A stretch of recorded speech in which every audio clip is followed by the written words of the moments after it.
Kuna kijana mmoja alizaliwa kijijini Sedeo huko Senegal. Hakuna aliyemfahamu na hakuna aliyemjali, lakini sasa jina lake linatambulika duniani kote. Alitembea kwenye ardhi ya jua kali akiwa hana viatu, akiwa na njaa mara nyingi. Hakukuwa na kamera na hakukuwa na mashabiki.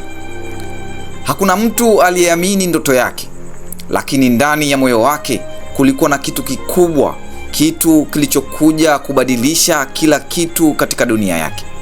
Kijana huyu ni Sadio Mane. Hii si hadithi ya soka. Hii ni hadithi ya kupona umasikini, ya kupambana na kukataliwa, ya kijana aliyekataa kukata tamaa. Karibu The Storyside.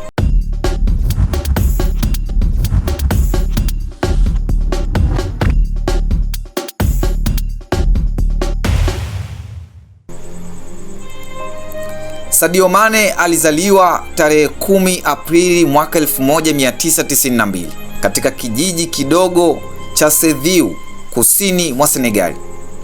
Nyumba zikiwa ndogo, barabara zikiwa za mchanga na maji safi yakipatikana kwa miguu kadhaa, hivyo maisha yalikuwa magumu.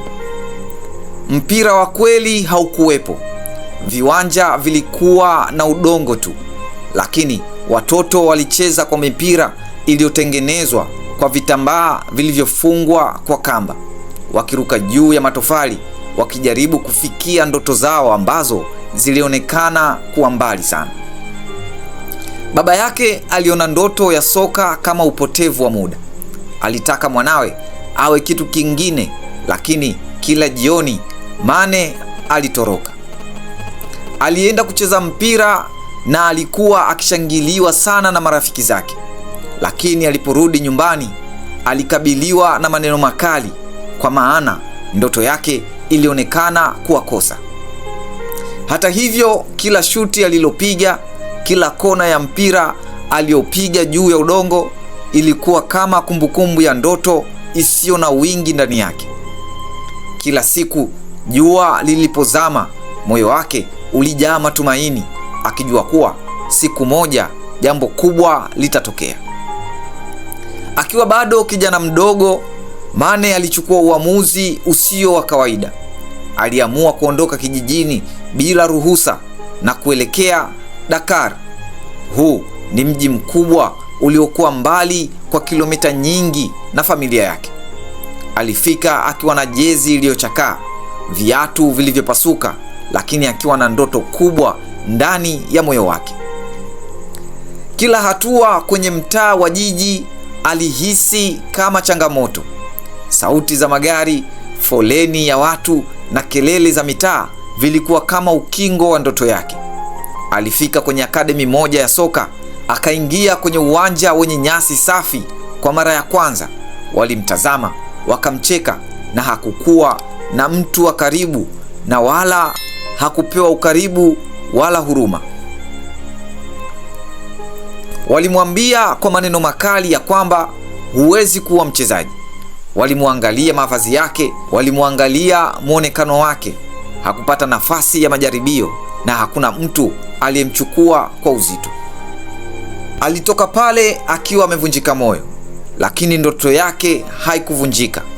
Kila hatua aliyopiga nyuma, kila kona aliyopita, kila jua lililomchoma usoni ilimpa matumaini ndani yake. Siku moja mtu mmoja alimwangalia Mane kwa namna tofauti. Hakumtazama kama kijana wa kawaida wa kijijini, wala kama mchezaji wa kawaida wa mtaani. Aliweza kuona ndoto na kipaji kikubwa kilichojificha ndani yake. Hapa ndipo Sadio Mane alipata nafasi yake ya kwanza katika akademi inayoitwa Generation Foot mwaka 2009. Alipofika, moyo wake uliruka kwa furaha na hofu. Kwa mara ya kwanza alivaa jezi halisi yenye namba na nembo. Alikimbia kwenye uwanja wenye nyasi halisi. Aliaminika, ijapokuwa alikuwa bado kijana mdogo, mbali na familia yake, mbali na kijiji chake. Hapo ndipo kipaji chake kilianza kuonekana. Kila shuti, kila kona aliyopiga ilikuwa kama alama ya ndoto inayoanza kuota. Scout wa Ulaya walianza kumchunguza. Macho yao yaliangalia zaidi ya mchezaji. Waliona kijana mdogo mwenye historia ya maumivu na ndoto. Ndoto yake ilivuka bara. Haikuwa tu ndoto ya kijiji kidogo cha Seville pekee, bali ilikuwa ndoto inayoweza kubadilisha maisha yake na labda hata maisha ya wengine. Sadio Mane alipohamia Ufaransa mwaka 2011 na kujiunga na FC Metz, dunia yake ilibadilika mara moja. Ijapokuwa hakuwa tayari kwa kila kitu. Lugha mpya ilimzuia kuwasiliana. Baridi kali lilimchoma uso na mikono, na upweke ulijaa kila pembe ya nyumba na uwanja. Alihisi upweke wa kweli. Alikosa nyumbani, chakula cha mama na sauti za familia yake. Kila jioni akiwa peke yake katika chumba kidogo, aliketi akitazama ukuta ulio na picha za ndoto zake, akijaribu kuhamasisha moyo wake ili usikate tamaa. Kila mazoezi yalikuwa vita. Kila shuti, kila mbio, kila daraja la ujuzi alilopitia lilikuwa kama kupambana na kila kitu kilichokuwa kikizuia ndoto yake. Hakukata tamaa na hakurudi nyuma. Baada ya FC Metz alihamia Red Bull Salzburg mwaka 2012. Hapo ndipo ulimwengu wa Ulaya ulianza kumsikia. Hakika sauti ya Sadio Mane ilikuwa ya kimya, lakini vitendo vyake vilianza kuzungumza kwa nguvu zaidi kuliko maneno yake. Kila mechi, kila goli, kila wachezaji waliokuwa karibu naye waliona kuwa huyu kijana kutoka kijijini huko Senegali alikuwa akibadilisha historia yake hatua kwa hatua. Ndoto iliyokuwa mbali sasa ilianza kuona mwanga mdogo wa uwezekano. Mwaka 2014 Southampton ilimleta England, na kwa wengi Sadio Mane alikuwa jina lisilojulikana. Alifika akijaa shauku lakini na hofu pia. Mitaa, maduka, mashabiki, vyombo vya habari, vyote vilionekana kuwa tofauti na maisha yake ya kijijini. Lakini ndani ya tarehe 16 Mei 2015 kwenye mechi yake muhimu dhidi ya Aston Villa, hali ya ajabu ilitokea. Hat-trick ya haraka isiyowahi kuandikwa kwenye vitabu vya kumbukumbu katika historia ya Premier League ndani ya sekunde 176. Kila shuti, kila mwendo, kila dribble ilikuwa kama wimbi la sauti kubwa linalotoka kijijini hadi kwenye uwanja mkubwa wa England. Dunia ilikuwa kimya kwa sekunde chache, kisha ilisikika kwa mshangao. Mashabiki walisimama, waandishi walikusanya kalamu zao, jina lake likaandikwa kwenye historia. Lakini kwa Mane hiyo ilikuwa mwanzo tu. Ndoto zake hazikuwa juu ya umaarufu au jina pekee. Ilikuwa juu ya kuthibitisha ndoto, kuthibitisha kuwa kila kizungumkuti cha maumivu, upweke na vikwazo vilikuwa sehemu ya safari inayojenga mtu aliye tayari kuandika historia yake mwenyewe. Katika dakika hizo, Mane alijua hii sio tu ushindi wa mechi, ni ushindi wa maisha yake yote. Jurgen Klopp aliona kitu tofauti ndani ya Sadio Mane mwaka 2016. Sio tu mchezaji, bali kijana mdogo kutoka kijijini huko Senegali aliyejawa na moyo usiokoma. Liverpool ikawa nyumbani kwake tarehe 28 Juni 2016. Uwanja wa Anfield ulijaa kelele, lakini Sadio Mane aliingia kimya kimya akiwa na ndoto na nidhamu kama silaha yake. Hakuwa mchezaji wa kujisifu, hakuwa mchezaji wa drama, hakutaka kamera, hakutaka mashabiki wamtazame kama kioo cha hadithi za soka. Alijua thamani ya kazi ngumu, uwajibikaji wa timu na nguvu ya kufanya mambo ya kawaida kuwa usahihi mkubwa.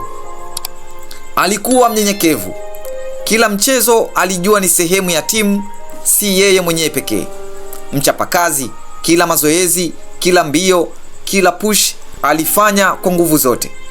Mshambuliaji wa timu, hakukimbilia takwimu, alikusanya kila kitu kwa manufaa ya Liverpool. Akiwa na Salah na Firmino kando yake, Liverpool ikawa nguvu isiyozuilika. Uwepo wao ulikuwa kama wimbi la nguvu likiingia kwenye kila uwanja waliokuwa nao.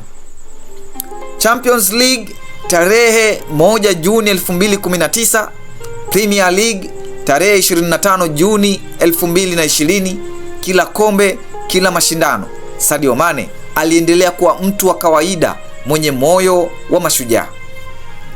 Lakini hata pale aliposhinda kila kitu, Sadio Mane hakubadilika. Alibaki kuwa yule yule kijana kutoka Sevilla aliyejua thamani ya upweke, nidhamu na kazi ngumu. Hii ndiyo roho ya Sadio Mane, utukufu usio na kelele, lakini mwenye nguvu kubwa ndani yake. Kwa taifa zima la Senegali, Sadio Mane alikuwa zaidi ya mchezaji. Alikuwa tumaini lililoshindwa na kuongezeka kila mwaka. Katika AFCON ya mwaka 2019, alipokabiliana na penati muhimu, moyo wake ulipata woga aliposhindwa, lakini taifa lote lililia pamoja naye. Macho ya mashabiki yalikuwa ya huzuni, vichwa viliinamia chini na moyo wa taifa ulivunjika, lakini Sadio Mane hakukimbia na hakukata tamaa. Alijua kuwa kushindwa sio mwisho, ni hatua tu ya safari ya maisha. Aliendelea kupigania, kushikilia ndoto na kurudi kwenye uwanja kwa nguvu mpya, moyo uliojaa nia ya kurejeshea taifa lake heshima. Na mwisho, tarehe 6 Februari 2022, aliposhinda AFCON dhidi ya Misri, alitimiza ndoto isiyo ya kawaida. Kwenye penati ya mwisho aliongoza taifa lake kushinda, hatua ambayo ilileta furaha isiyo na kifani. Safari hii Senegali ililia, watu walicheka, walipiga mayowe na shangwe. Afrika nzima ikasimama ikimpongeza kijana kutoka Sevilla aliyejenga historia. Katika sekunde hizo, Sadio Mane aliweza kuona kuwa kila maumivu, kila janga, kila upweke aliyojikuta nao, yote yalikuwa sehemu ya safari ile ile iliyomfanya awe shujaa wa kweli, sio tu kwenye uwanja bali pia kwenye mioyo ya watu wake. Sadio Mane hakuwa tu mwenye bahati. Alifanya kitu tofauti ambacho hakikuwa juu ya soka wala goli au makombe aliyoshinda. Alirudi kijijini kwao mwaka 2019 akiwa amejawa na nguvu ya kutoa, moyo wa kusaidia jamii yake na ndoto za kweli zisizo na kifani. Huko alijenga vitu ambavyo vilibadilisha maisha ya watu wengi. Alijenga hospitali mwaka 2021 ili wagonjwa wasihofu kupoteza maisha kwa sababu ya upungufu wa matibabu.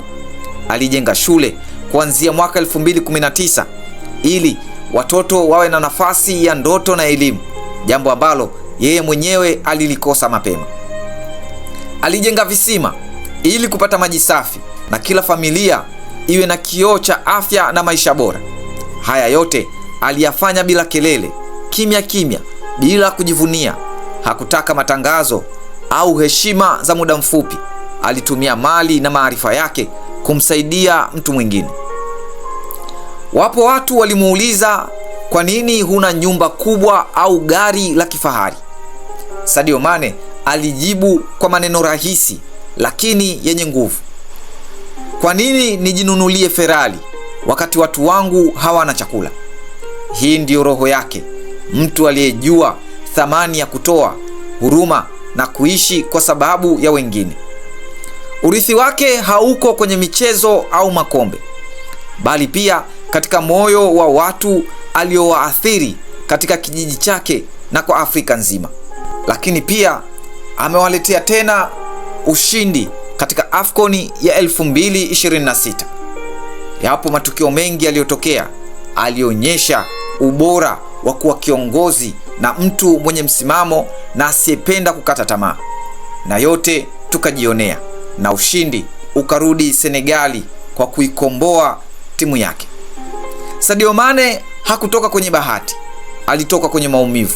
Hakujengwa na soka pekee, alijengwa na kukataliwa, njaa na kunyimwa nafasi, na bado alirudi kusaidia wengine.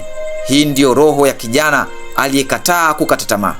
Je, unafahamu nini kuhusu Sadio Mane? Tuambie maoni yako kwenye comment. The Storyside tunakusimulia kila hadithi za Afrika na dunia kwa namna isiyosahaulika.